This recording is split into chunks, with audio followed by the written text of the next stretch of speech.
नमस्ते। पिछले विश्लेषण में हमने वैल्यू के कॉन्सेप्ट को समझा था। आज उसी बात को आगे बढ़ाते हैं और ये पता लगाते हैं कि किसी बिजनेस की असली कीमत, मतलब उसकी असल वैल्यू तय कैसे की जाती है। तो चलिए सीधे मुद्दे पर आते हैं।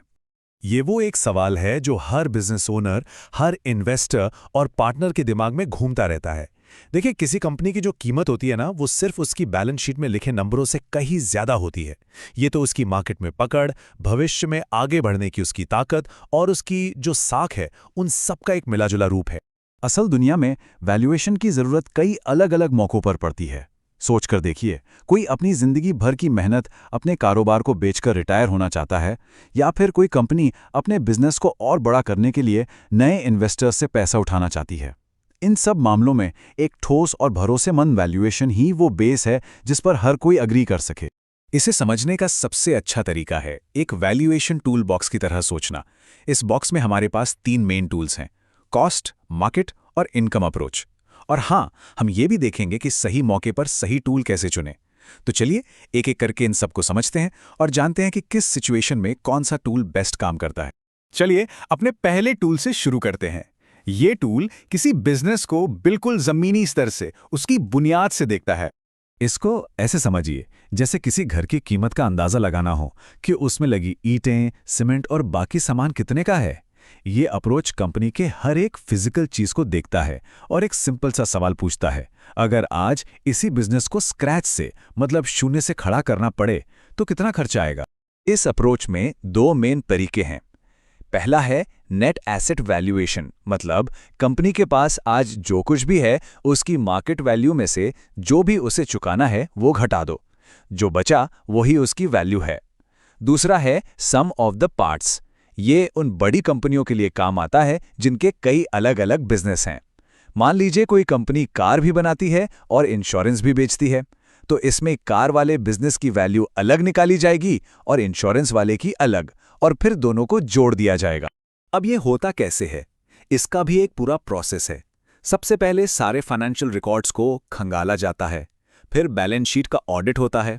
इसके बाद एक इकोनॉमिक बैलेंस शीट बनाई जाती है जो किताबी कीमत के बजाय एसेट्स की असली मार्केट कीमत दिखाती है, और आखिर में इसी से कंपनी की इक्विटी की सही मार्केट वैल्यू पता चलती है। तो इस टूल का इस्तेमाल होता कहाँ है?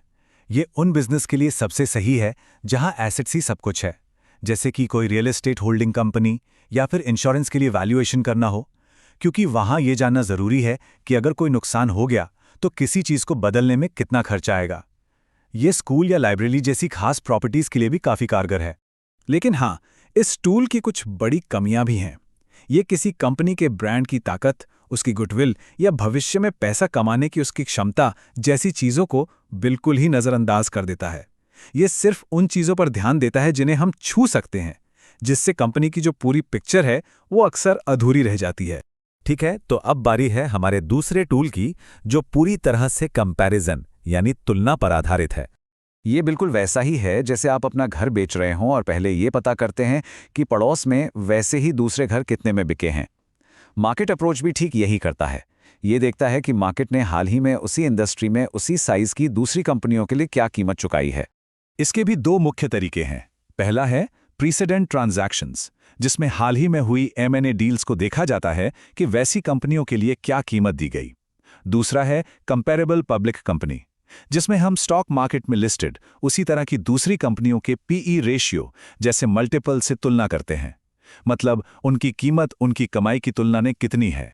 इस अप्रोच का सबसे ज्यादा इस्तेमाल मर्जर और एक्विजिशन यानी M&A डील्स में होता है। जब एक कंपनी दूसरी को खरीद रही होती है तो ये तरीका एक सही कीमत तय करने में बहुत मदद करता है, क्योंकि ये असल मार्केट डेटा पर बेस्ड होता है।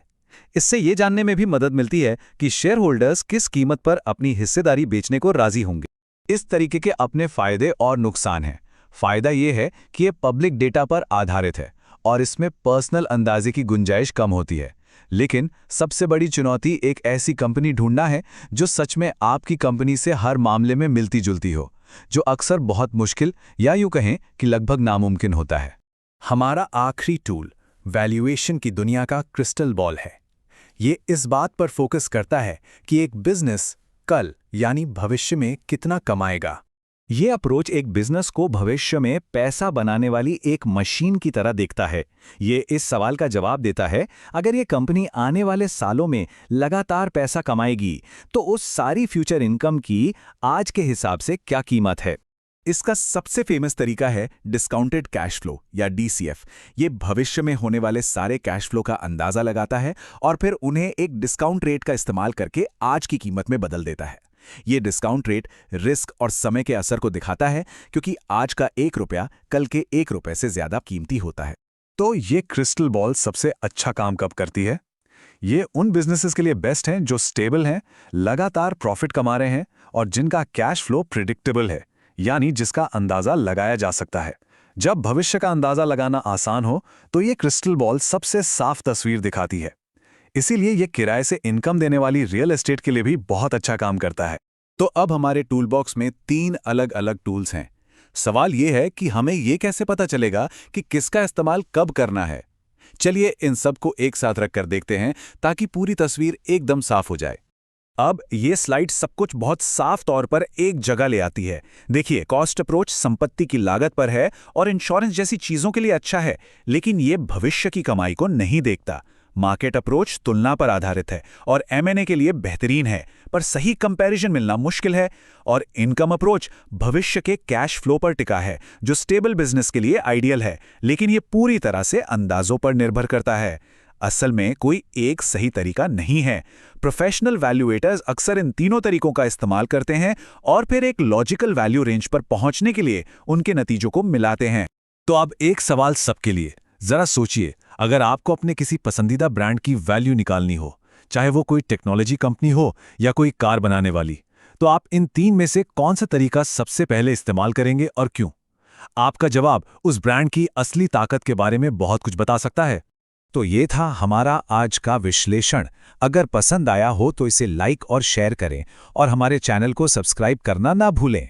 और हाँ, हमें कमेंट्स में ज़रूर बताएं कि आप अगला विश्लेषण किस टॉपिक पर देखना चाहेंगे।